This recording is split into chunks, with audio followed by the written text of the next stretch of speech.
Semoga keadaan kalian tetap sehat, tetap semangat, dan tetap ceria. Pernah diejek berulang kali dengan sebutan tertentu saat masih kecil? Atau justru kalian pernah mengolok-olok teman atau orang lain? Kemungkinan besar kalian terlibat dalam tindakan perundungan atau disebut dengan istilah bullying. Bullying sendiri bentuknya beragam, mulai dari verbal hingga fisik yang dampaknya pun berbeda-beda. Menurunnya kepercayaan diri dan kecenderungan untuk mengakhiri hidup adalah dua contoh diantaranya dari dampak bullying sendiri. Menurut data KPAI atau Komisi Perlindungan Anak Indonesia, selama periode 2012 hingga 2016, kasus bullying meningkat. Kampanye bullying pun kian gencar untuk digaungkan.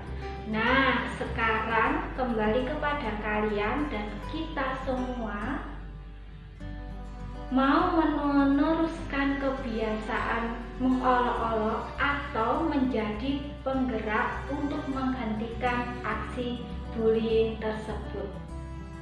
Untuk lebih jelasnya apa itu bullying dan bagaimana dampaknya, mari kita saksikan video berikut ini. Apa bullying itu? Bullying adalah tindakan satu orang atau lebih mencoba untuk menyakiti atau mengontrol orang lain dengan cara kekerasan. Biasanya berulang kali dan dilakukan dengan perasaan senang. Kekerasan fisik saja? Tidak.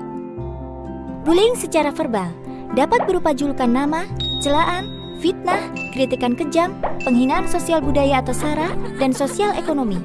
Bullying secara fisik dapat berupa memukuli, menendang, menampar, mencekik, atau merusak serta menghancurkan barang-barang milik korban. Bullying secara relasional melalui pengabaian, pengucilan, atau penghindaran.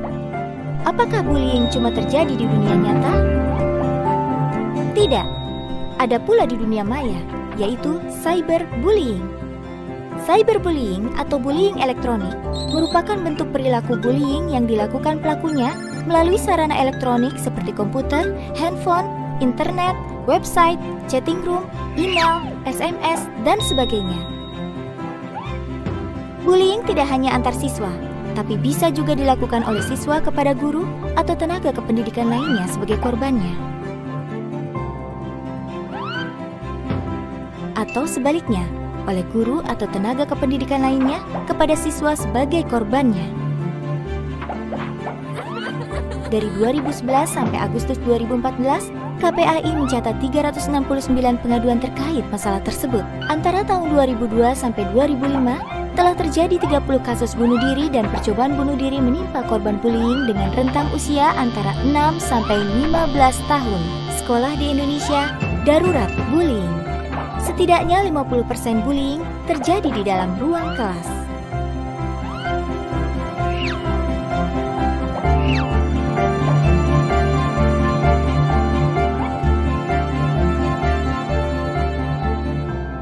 Sekitar 60% dibully karena kekurangan fisik.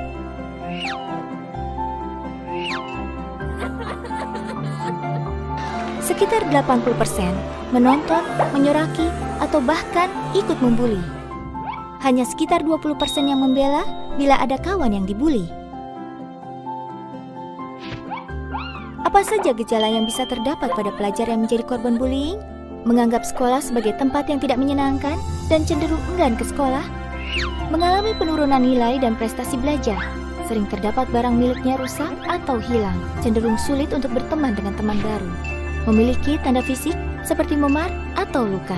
90% siswa yang dibuli menjadi cemas dan ketakutan, serta tidak konsentrasi belajar. Lalu apa yang menyebabkan seseorang menjadi pelaku bullying? Faktor diri, krisis identitas dan kontrol diri lemah.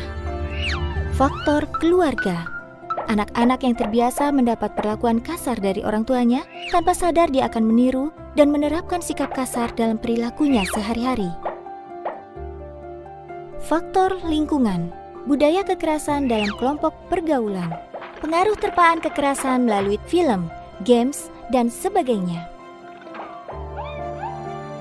Mari bersama-sama mencegah bullying dengan cara mengamalkan ajaran agama, aktif dalam kegiatan-kegiatan positif, misalnya melalui kegiatan ekstrakurikuler, menumbuhkan budaya anti kekerasan di lingkungan pergaulan, dan mengembangkannya melalui keteladanan.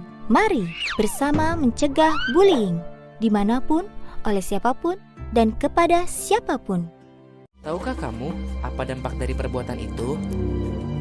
Bagi yang melihat, tentu saja akan berdampak pada dampak mental. Dia akan merasa takut dan merasa tidak nyaman.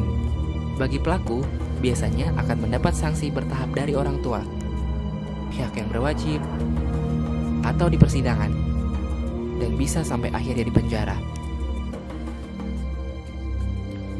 Sebagai korban, akan berdampak seperti sering absen dan bolos sekolah, mudah emosi atau labil, sering terlihat ada luka dan memar, atau yang lebih parah, bunuh diri.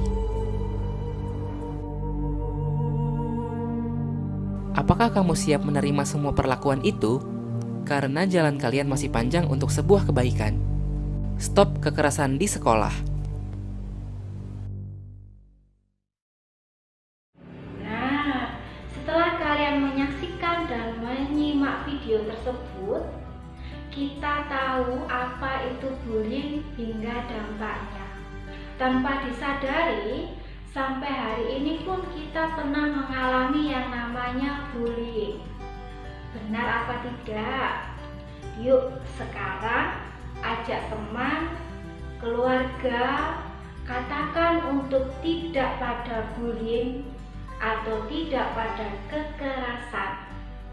Satu pesan yang mungkin pernah mengalaminya dari tindakan bullying, ingat, aku dibully, aku survive. Terima kasih untuk materi hari ini. Semoga materi kali ini bermanfaat untuk kalian dan menjadi pengingat.